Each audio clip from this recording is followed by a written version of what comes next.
Support for the Living Wisdom podcast is provided by In Touch Pharmaceuticals, a long-term care pharmacy committed to meeting the specialized pharmaceutical needs of their clients. Visit intouchpharma.com. Hey, I'm Karsten alongside Deb Carriveau, and our Living Wisdom podcast continues, and we are diving into something that's really important to talk about.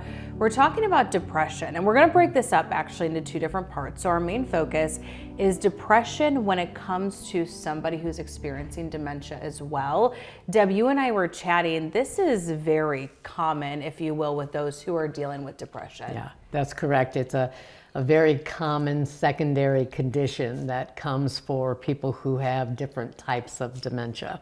Yeah. So what does this look like in somebody who has dementia? Because it's different, right, than someone who doesn't? So one of the reasons that people with dementia are so prone to depression as a secondary condition is that there's so much changing with the brain chemistry, and the chemicals that stabilize mood. There are massive amounts of brain cells that are being destroyed by the dementia process. A lot of those things that our brain functionally does to kind of stabilize our mood, help us deal with feelings, process those kinds of things, are all being altered by the dementia process. Now, the reason that oftentimes caregivers, friends, family members don't necessarily recognize depression in a person with dementia, because it doesn't look like what we typically think about when we're talking about depression symptomology. We expect people to have this boohoo, I'm so sad, blue kind of tearfulness, withdrawing, those kinds of things. But oftentimes, in individuals dealing with the dementia process, the depression symptomology will look more like irritability, agitation. You might see an increase in severity or frequency of delusions or hallucinations. Oftentimes we see really significant disturbances in their sleep cycle. You might have people who suddenly are just very uncooperative about things. And you might see things where all of a sudden people will not be compliant with you about the things that you need them to do or that you feel like is best for them. Nightmares, what we call night terrors, oftentimes can occur. So the symptomology for depression doesn't necessarily look like what we would typically think of for individuals who are on this dementia journey. And so frequently it's difficult for people to identify this as depression, and oftentimes people will be going to see their physicians about, he won't cooperate, he's having behavior, and in actuality, we're kind of jumping that piece of information, which is really about this individual being depressed. Now, on top of that, you'll still see some of the typical symptomology like withdrawing or isolating. You might see appetite changes, either binging on food or not eating at all. So you might see some of those typical things, but they will not be as pronounced as typically what we would expect with depression. I guess the question is, if you acknowledge that and you see it, how do you treat it?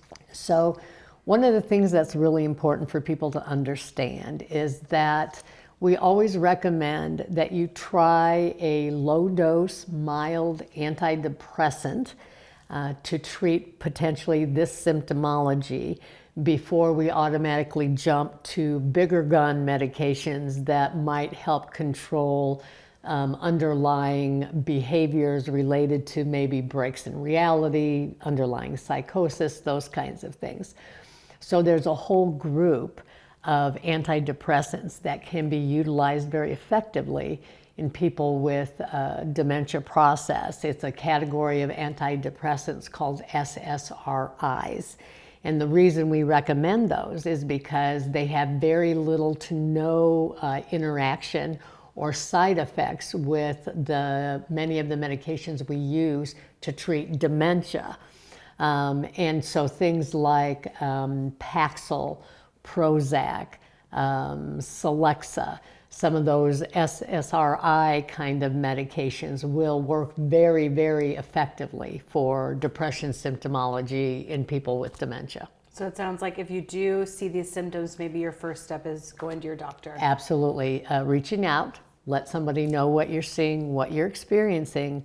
Don't be afraid to ask for help. I know oftentimes people are so hesitant to get mom or dad or wife or husband on medication because people hear so many negative things about side effects and interactions and those kinds of things. But again, like I said, it can be managed very effectively.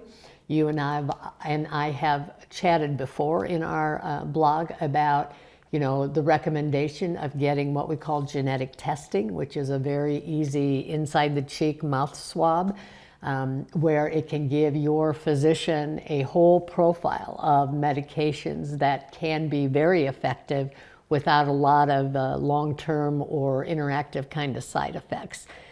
So it really is important that you take the information, get with your medical professional. If you need help or recommendations related to who is the best physician to see, and I don't mean by name, but I mean, should it be a neuropsychologist? Should it be a psychiatrist? Should it be a neurologist? Please, I want to encourage people to reach out to us, and we will help connect you. We'll help find you resources to get you to the right professional who knows and understands dementia and the management of that symptomology. Support for the Living Wisdom podcast is provided by In Touch Pharmaceuticals, a long-term care pharmacy committed to meeting the specialized pharmaceutical needs of their clients. Visit intouchpharma.com.